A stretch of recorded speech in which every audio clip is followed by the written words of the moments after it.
Viewers, how much do you trust your best friend? In a town called Chugiak, located in Alaska outside the city of Anchorage, an 18-year-old woman named Denali Brehmer weaponized her best friend's trust, leading to one of the deadliest crimes the state had ever seen. Now, let's get into that story. Two young women, 19-year-old Cynthia Hoffman and 18-year-old Denali Brehmer, attended school events together at Robert Service High School. They dressed up, celebrated with their peers, and appeared to enjoy each other's company. The two were best friends and shared a strong bond. In fact, Cynthia's Instagram profile was filled with photos of the two of them striking goofy poses, smiling, and making funny faces for the camera. Cynthia openly celebrated their friendship online, frequently using captions such as "my BFF" to express how much she valued Denali's presence in her life. Whenever they had free time, the two friends would spend their teenage years together, often driving around Anchorage, visiting local spots, and enjoying the ordinary activities of young adults. But unfortunately, something began to change between these two best friends. Denali Brehmer was dating a man named Zach, and one day, Cynthia had a social conflict with him.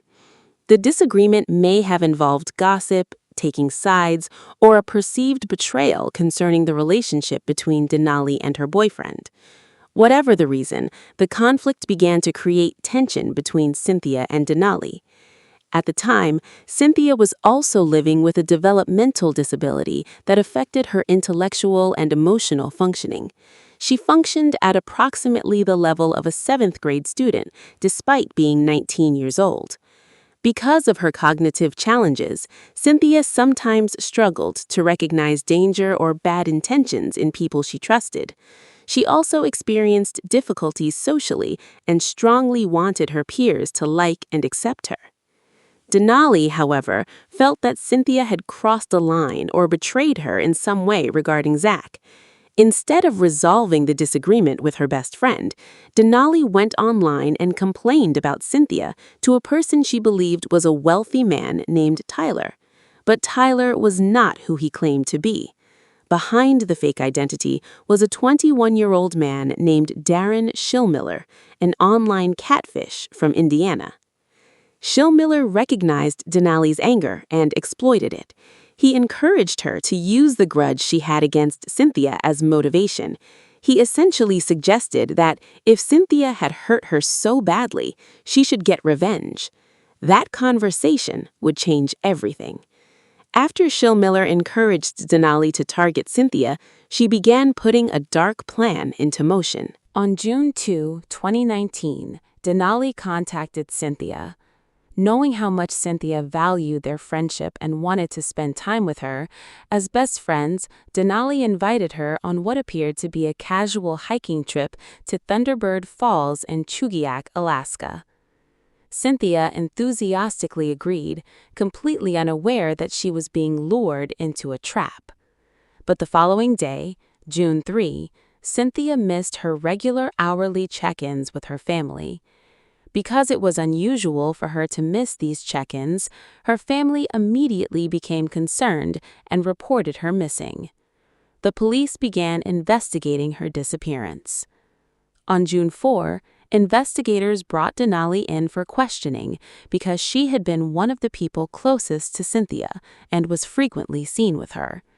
At first, Denali attempted to maintain her story, but her digital trail was beginning to tell a different story. Investigators seized her phone and uncovered her Snapchat conversations with the account operated under the name Tyler. They eventually discovered the disturbing communications surrounding Cynthia's disappearance. The supposed $9 million fortune Schilmiller had promised did not exist. Instead, it had been used as part of the manipulation that encouraged Denali and the others to participate in the crime.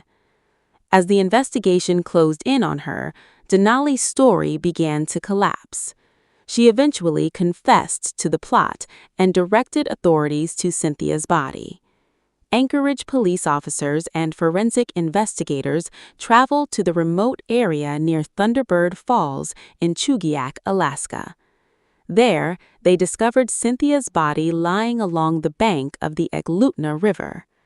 Investigators documented that her feet had been heavily bound with duct tape, her body had been partially submerged, and she had suffered a fatal gunshot wound to the back of her head. After the body was taken for an autopsy, the medical examiner confirmed that Cynthia had died from the gunshot wound and ruled her death a homicide. But investigators soon discovered that this had not been a spontaneous act. It had been carefully planned. Over the course of roughly 3 weeks, Denali had organized the murder, recruited accomplices, and manipulated Cynthia's trust to lure her to her death. She knew she could not carry out the murder alone, so she approached several local teenagers. She promised them substantial shares of the fictitious $9 million fortune in exchange for their help. One of those recruited was 16-year-old Caden McIntosh, who would ultimately act as the shooter. She also recruited 19-year-old Caleb Leyland, who provided a pickup truck and assisted with logistics. 2 other juveniles were also brought into the broader planning of the crime. Then on June 2, Denali carried out the final stage of the plan. She picked up Cynthia and took her to Thunderbird Falls under the pretense of going on a fun hiking trip. The group eventually moved away from the main trail and led Cynthia toward the remote banks of the Eglutna River. Once they were isolated, the group turned against her. Cynthia was restrained with duct tape and forced to the ground. Throughout the ordeal, Denali remained in communication with Schilmiller. In an effort to prove that she was carrying out the plan and secure her promised share of the money, Denali used Snapchat to send photographs and video showing Cynthia bound and terrified. When Cynthia began screaming and panicking, Caden McIntosh took Denali's 9mm handgun and shot Cynthia in the back of the head. The group then disposed of her body in the river and burned some of her belongings. After the murder, Denali attempted to create a false explanation for Cynthia's disappearance. She sent a message to Cynthia's family claiming that they had safely dropped her off at a local Anchorage park. But the cover story did not last. After Cynthia's body was recovered, investigators found evidence on Denali's phone that connected her to the crime. The investigation quickly expanded, and police moved to arrest the other suspected accomplices. There was also another crucial development. After returning from the woods, Denali and Caden reportedly confessed to Denali's mother that they had killed Cynthia. Terrified by what she had heard, Denali's mother immediately contacted police and reported her daughter's potential involvement. On June 4, 2019, police questioned 18-year-old Denali. She initially maintained that she and the others had simply dropped Cynthia off at a park, but detectives confronted her with evidence from her phone, her location history, and her mother's statement.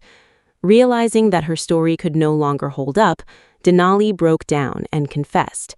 She directed officers to the Eglutna River, where Cynthia's body was found bound with duct tape. With Denali's confession and the evidence recovered during the investigation, police arrested 16-year-old Caden McIntosh and 19-year-old Caleb Leyland. But investigators were not finished. Once Denali was in custody, authorities examined her iPhone and uncovered her communications with Tyler, the mysterious online millionaire who had allegedly ordered the killing. The FBI's cyber task force became involved in tracing the Snapchat account. Investigators eventually discovered that the person behind the fake identity was not a wealthy Kansas millionaire at all. The digital trail led authorities to a residential internet connection in New Salisbury, Indiana. Federal agents raided the Indiana home and arrested 21-year-old Darin Schilmiller. A search of his digital devices uncovered evidence connected to the murder, including the photographic material Denali had sent him as proof that the killing had taken place. Schilmiller was subsequently extradited to Alaska to face charges related to the murder-for-hire scheme. The people involved in Cynthia Hoffman's murder would eventually face the consequences of their actions.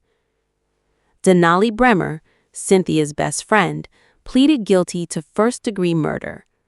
In February 2024, Anchorage Superior Court Judge Andrew Peterson sentenced her to 99 years in prison, the maximum sentence allowed under Alaska law. Darin Schilmiller, the Indiana man behind the catfish identity, pleaded guilty to solicitation to commit first-degree murder. He was also sentenced to 99 years in prison, with strict limits placed on his discretionary parole. Caden McIntosh, the shooter, was tried as an adult and pleaded guilty to second-degree murder. In November 2025, Judge Peterson sentenced him to 85 years, with 15 years suspended, leaving him with 70 active years in prison, followed by 10 years of felony probation. Evidence showed that McIntosh had participated in the killing, believing he would personally receive a $750,000 share of the promised payout. Caleb Leyland, who provided the pickup truck and assisted with logistics, pleaded guilty to second-degree murder. In August 2024, he was sentenced to 30 active years in prison. The investigation also uncovered a separate online child exploitation scheme involving Brehmer and Schilmiller. Both later received additional federal prison sentences related to those offenses. The two unnamed juveniles were also prosecuted for their roles in the conspiracy, although the exact outcomes of their cases remain confidential under Alaska law. Because they were minors and did not go to Thunderbird Falls or witness the actual execution, their cases were handled differently from McIntosh's, who was tried as an adult. Immediately after the murder, the two juvenile suspects, one male and one female, were arrested and transported to the McLaughlin Youth Center in Anchorage. The Anchorage Police Department referred conspiracy to commit murder and tampering with evidence charges involving the two minors to Alaska's juvenile justice system. A spokesperson for the district attorney's office confirmed that both teenagers were prosecuted in juvenile court. Because their cases remained within the juvenile justice system, Alaska privacy laws prevented authorities from publicly releasing their names, specific court proceedings, or final sentences. According to investigative records, both juveniles eventually admitted to police that they had participated in the planning stages and knew that the group had agreed to kill Cynthia. Cynthia trusted Denali as her best friend. She believed she was going on an ordinary outing with someone she cared about. Instead, that trust was used against her. What began as a friendship between two young women ended in betrayal, manipulation, and murder. For Cynthia's parents, family, relatives, and friends, the loss was devastating. She was gone, and no amount of punishment could bring her back. May Cynthia Hoffman rest in peace.